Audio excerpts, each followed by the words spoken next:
Hi there, my name is Aaron Short and welcome to my YouTube channel, and today I'm talking about Headrush 4.0. Of course, just several days after I posted my review of the Headrush core, there's a new firmware update. My opinions still stand from that video, so I will link that at the end of this one and in the description below. But there are some new features I'd like to cover today that I was asking for in the previous video, and some new features I wasn't expecting as well. So let me cover the main ones that I'm seeing and just give you an initial impressions of 4.0. It'll actually tell you under info what the update has included. You can now have an editor, Headrush Remote, from not an app, but any web browser that's connected to the same Wi-Fi network. So your phone, your tablet, your computer can access an editor now. I'll show you that on the screen in a second. There's also these things called super clones. So this looks like it'll be a standalone app where you can make these super clones. They're meant to be more detailed than the original clones in the Headrush, and also you can combine amps and basically be your own amp designer as well. So you could make an amp that goes from pristine clean to heavy lead in one amp capture. This could really change things up, and I really hope they've improved the quality and everything to do with this. I won't try capturing an amp today, I might try that in another video, but I will test out some of the built-in super clones that are in the pedal. We also have two new effects in the rhythmic effects, Kill Sequencer and Splicer. A new spring reverb for me in a lot of these pedals is the bad link in the chain. So we've got a new spring reverb. That'd be cool to try that out. Some improvements. The looper can now peel the layer and re-peel the layer. So it's like undo and redo, basically. That's really nice. I was hoping for that. But I also saw that you can now change the settings so the effect engages when you press down on the foot switch. Before, it would engage when you release the foot switch. And a lot of people didn't like that. That's so you can have those secondary functions on each foot switch. But people that are just using like a prime as their main board, they want to just press and go. So you can now set that in the settings as well. So there's a few things here, like quality of life improvements that are nice and some new features that are nice. There's still some features I mentioned in my previous video that are not here, but I'm hoping to reach out to Headrush and suggest those directly. I really hope they implement some of those in the next release. But let's take a look at this editor because I'm really excited about this. Just to remind you, the Headrush has this amazing touchscreen. It's one of the nicest looking touchscreens and interfaces in the business. But when you're on stage, you don't want to bend down and use the touchscreen. It's too far away. Well, Headrush haven't released an app. The thing with an app is it gives you full control. It can be amazing, but an app needs to be maintained and new operating system updates can break it. So what they've done is they've actually let you connect to the same Wi-Fi network, and then you can access from any web browser. I think this is a pretty interesting and potentially smart move. Let me show you how that works. So I'll jump over to my desktop. So think of this more as a remote control for the pedal. So you don't have access to everything. You can't go in there and make changes to practice tools and the looper. You can't see the looper on the screen and things like that. But you can add blocks and make changes. For example, if I want to add something here, you just click there. You can choose from the long list of effects and utilities. So let me just do something like a EQ, parametric EQ. Choose the model. I'll do default settings. And there you go. It's there. And if I close my picture for a second so you can see the settings, you can make all those changes here. So gain 1, you just use the slider to move that up and down. And you obviously, I'm using the mouse right now, but you can use your touchscreen, put that back to 0. Oh, double click puts it back to 0. You can choose the type. So all the settings are here. They're just sliders on the screen, a slightly different graphic. I might want to change that to something else. And then to delete it, you just drag it down. It says delete the bottom, delete, and so on and so forth. So first thing I've done is made a blank preset with just a reverb, and I've loaded in one of these super clones. So let's play the guitar through this and see what it sounds like. Okay, so I've got the super clone here, and the first one I'll try is this TA Tweed. I'll go through that, and then all the settings are just flat right now, and I will also try this new spring reverb, which is called the Boing Verb.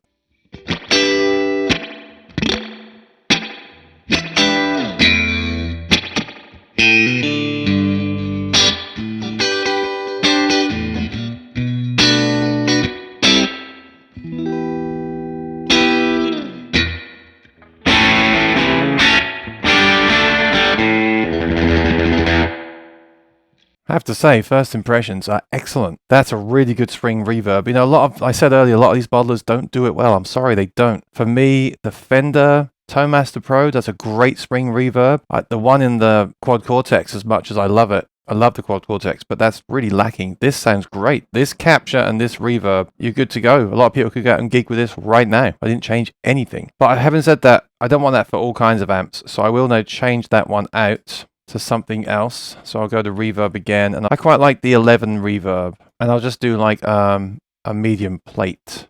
There we go. I'll just set that. And I'll try another amp as well.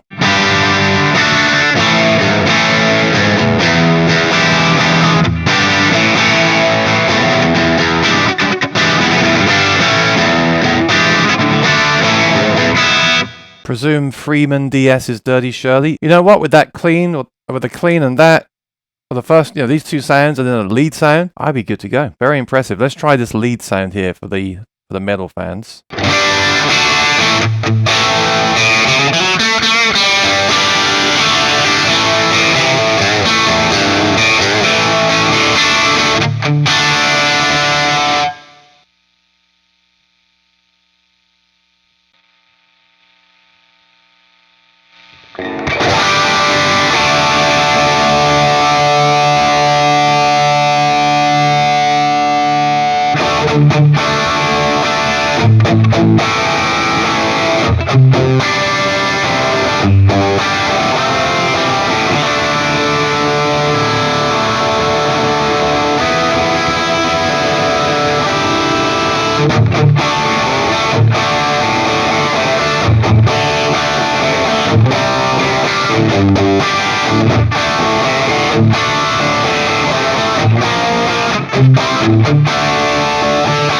Yeah, I was thinking that might not be metal enough for a lot of players, but the thing is you can add that boost pedal in front, and I'm sure other captures will come out. This is a nice sort of middle-of-the-road pop rock band set of 10 free amp captures. They're great, and then I'm sure there'll be more available soon as well, and you can make your own, like I said earlier. So great job with that. Great new effect, great reverb, great amps. For a lot of people, that's a big improvement because they could potentially go out and gig and record just with those sounds. So that's really great. And you can see the editor. Once again, it's not a fully fledged kind of app editor like you might get on the Tone Master Pro, but the fact that you can be at a gig, connect wirelessly to your iPad, like get the big iPad on the stand, connect to it wirelessly, you're playing along with the gig and you suddenly realize, oh, my amp is off. So you just double tap here and the amp is back on. You suddenly realize, oh, this rig isn't quite loud enough compared to the other rig I'm using. Go to the output block, turn the rig volume down, balance them out with your finger like that, and then click on save, and you can store the preset. Also shows you how much processing power you're using in the top right. You've got set list mode, so you can easily have different set lists stored for a gig and just go through them with your finger.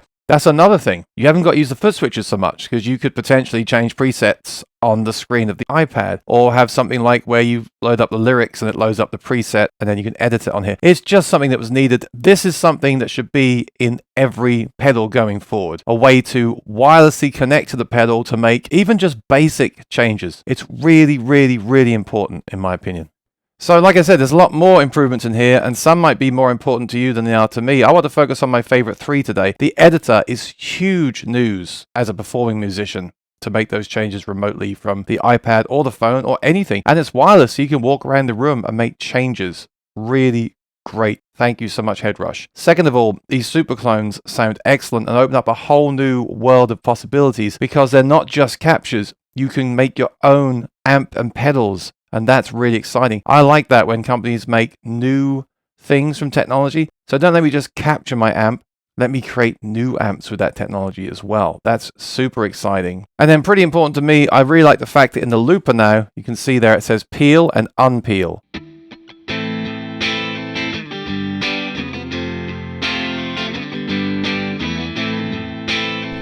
So that's my loop. Now I'll overdub that.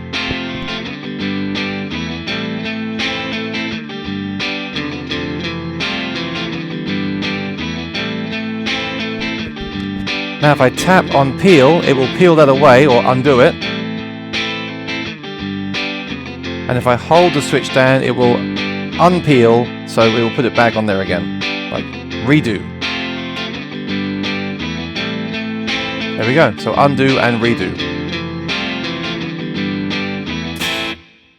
So what do you think? I think this is a great new improvement from Headrush. It's free to download. They've also got a new pedal out today and a new FR cab as well, so check those out. I hope they keep releasing updates for these pedals as well, because they're just getting better and better. And I think the actual core, pardon the pun, the core sounds are really good. I love the electric sounds in this pedal. The amp models and the captures just feel and sound really good. I don't know why. They just work. And the other features are great. And like I said in the previous video, getting us closer to these all-in-one pedals for singers and guitar players. But there's still a few more things they could add, and I hope they do. To see if they do, subscribe to the channel and ring the bell. And I'll do my best to relay some of this feedback that I've gotten from you in previous videos to Headrush as well. And let's hope we have a good 2025 for gear and firmware updates from all the companies. Until next time, take care and be well. Bye-bye.